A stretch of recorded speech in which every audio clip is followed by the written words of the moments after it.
Cruis'n Blast has finally arrived for the Nintendo Switch. A port of the arcade game, chock full of new content. It looks amazing. How does the game hold up on the Switch? And is it worth playing? I'll give you the rundown here on today's review.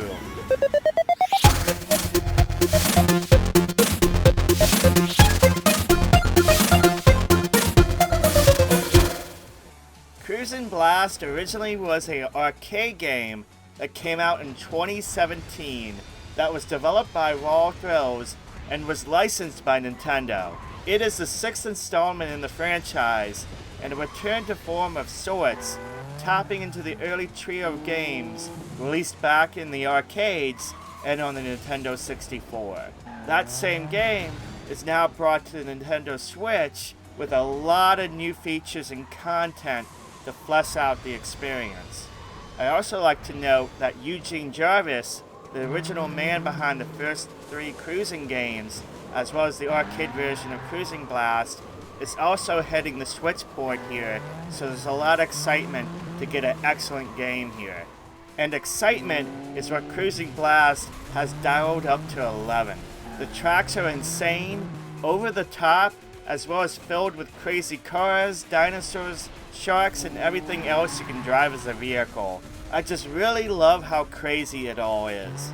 Racing is pretty straightforward. You push the pedal to the metal with the A button, boost with the L button, and drift with the R button. Boosting is huge here, as it allows you to do tricks off ramps, be able to jump over vehicles, as well as get a well-timed boost of speed if you have some nitro. Drifting also allows you to get a boost, and the longer you drift, the more boost you can get up to a certain point.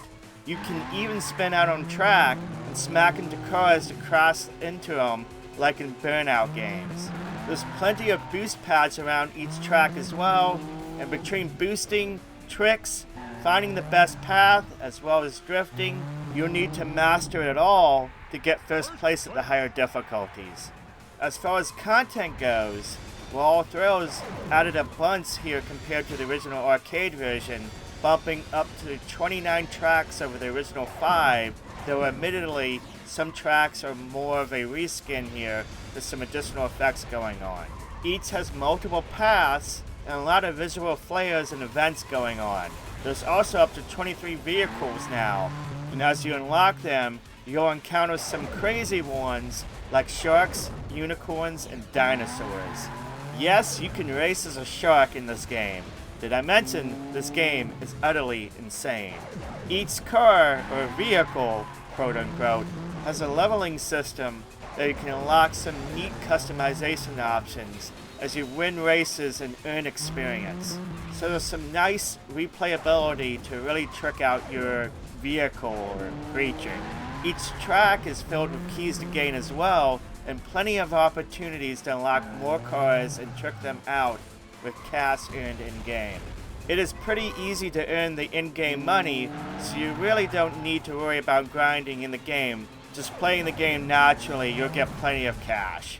As far as the game modes go, there's a cruising tour that has 4 difficulties that have you racing in 6 tours that have 4 themed tracks each. There's also classic arcade mode that features the original 5 tracks that you can race on, and time trial that has all the races from the tour mode that you can race to try to get the best time on.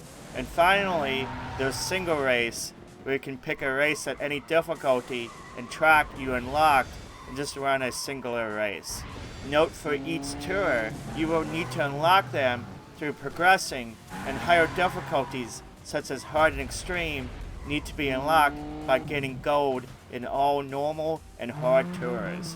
There's split-screen multiplayer up to 4 players, and you can race in the full cruising tour, and arcade modes, as well as first to 3 and single race.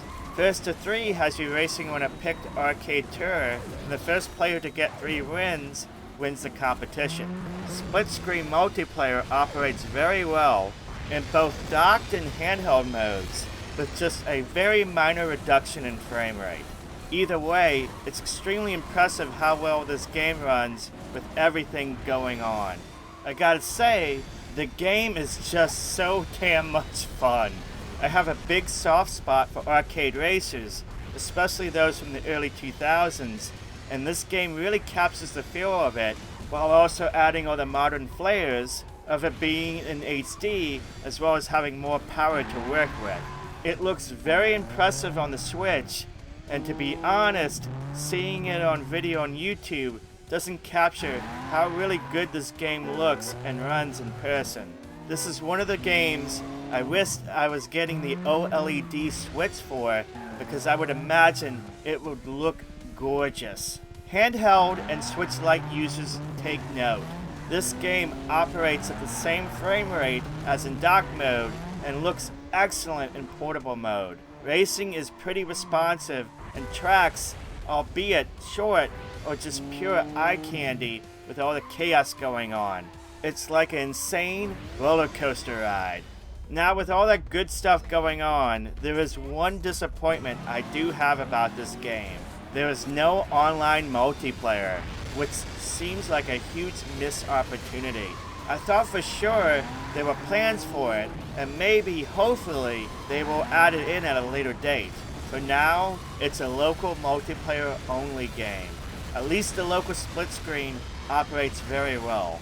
The only other thing to note is difficulty at normal and above really starts to ramp up and really requires mastery of the track. I did find it fair though, and if you race well and use every tool and trick at your disposal, you will earn those gold trophies. Easy mode is great for beginners, so if you have a younger player or just looking for fun without having too much challenge, then it's definitely here for you. There is some nice control options to note as well. In the pause menu, you can enable gyro controls if you wish, and you can enable auto accelerate just like in Mario Kart 8 Deluxe. That can be useful for younger players, and honestly, because you constantly need that gas pedal pushed down anyway, it's not a bad thing to enable overall. Trust me, you will never need to push down that brake button in-game. There is a couple options that I wish they would add. One is to adjust the sound and music in-game. There is really no adjustments for that in terms of sounds and soundtrack and all that to adjust the levels of that. And I'll touch on the soundtrack here while we got a moment. I love the soundtrack in the game. It really gets you pumping.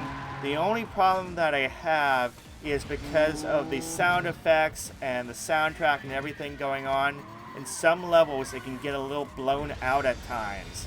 It was something I noticed when I was using headphones. It wasn't too bad, it didn't annoy me or anything, but it is noticeable. So with that all said, is the game worth getting for your Switch? I would say for most people, it's a definite yes. Don't be too turned off with the higher difficulty tiers. Yes, normal does ramp up quite a bit compared to easy mode, but I was able to hit those gold medals with practice. This game is an honest blast to play, a visual treat, and performs so well at a high frame rate in both docked and handheld modes. And I think it's priced well too, at just $40 as opposed to the normal $60. The only reasons I could come up with as to not to get this is if you're really not into arcade racers, or the lack of online multiplayer being a real deal breaker for oneself. I do want to touch on the physical version of this game. For many, it's been kind of hard to get. I know in my state, it seems like no store was able to get a copy on launch day, and even my pre-order didn't arrive. I had to cancel and was finally able to get a copy for review, which is kind of why this review is a bit late. Even now, very few stores seem to have copies, and on the secondary market, they have been selling for a markup compared to the MSRP. Hopefully they're able to correct the in-stock issues soon, but it was really weird to see the physical side of this game get its launch bungled, especially since people were really hyped up for the game. If you are like me and you wanted a physical version for the collection, be patient, don't pay those scalpers. But there you go, finally the review for Cruis'n Blast for the Nintendo Switch.